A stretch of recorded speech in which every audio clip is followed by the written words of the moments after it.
Hi అండి, అందరికీ నమస్కారం. Welcome back to my channel. ఇప్పుడైంది వార్త 10 కోట్లతో పట్టుబడ్డ ఎంఆర్ఓ తీవ్ర కోపంలో సీఎం. పూర్తి వివరాలను అయితే వీడియోలో తెలుసుకుందాము. వీడియోని ఎక్కడైనా స్కిప్ చేయకుండా ఎండ్ వరకు చూడటప్పుడే పూర్తి ఇన్ఫర్మేషన్ అర్థమవుతుంది. వీడియోకి ఒక లైక్ కొట్టండి ఫ్రెండ్స్. వీడియోలోకి అయితే వెళ్ళిపోదాము ఫ్రెండ్స్. నిజామాబాద్ మున్సిపల్ ఆఫీసులో అవినీతి భాగవతం బయటపడింది. Revenue MRO superintendent Dasari Narender నివాసంలో ఏసీబీ అధికారులు అయితే నిర్వహించిన దాడిలో ఆదాయానికి మించిన ఆస్తులు బయటపడ్డాయి. నరేందర్ ఇంట్లో ఏకంగా 10,93,81,000 రూపాయల డబ్బు బయటపడింది.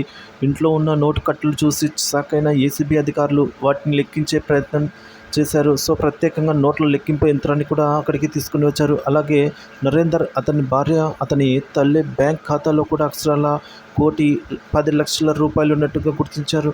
బీరువాల్లో కిలో బంగారం, అలా అరకిలో పైగా బంగారం, అలాగే స్థిరాస్తులకు సంబంధించి 17 డాక్యుమెంట్లు మొత్తం బయటపడ్డాయి. మొత్తం ఆస్తుల విలువ 6,07,00,000 ఉంటుందని సమాచారం. బహిరంగ మార్కెట్లో వీటి విలువ భారీగానే ఉంటుందని అంచనా వేశారు.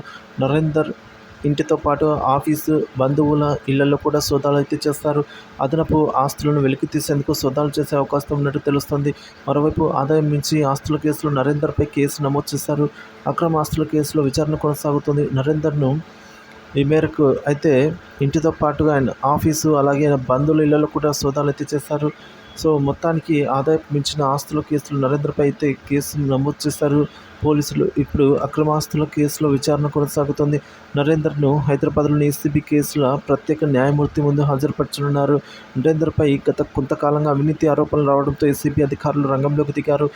అంత మొత్తం సొమ్మును సంపాదించాలంటే పెద్ద ఎత్తున అవినీతికి పాల్పడటం తప్ప మరొక మార్గమే లేదని, సో ఏ విధంగా చూసుకున్నా అది సాధ్యం కాదని గుర్తించిన ఏసీబీ అధికారులు గుట్టు రట్టు చేశారు.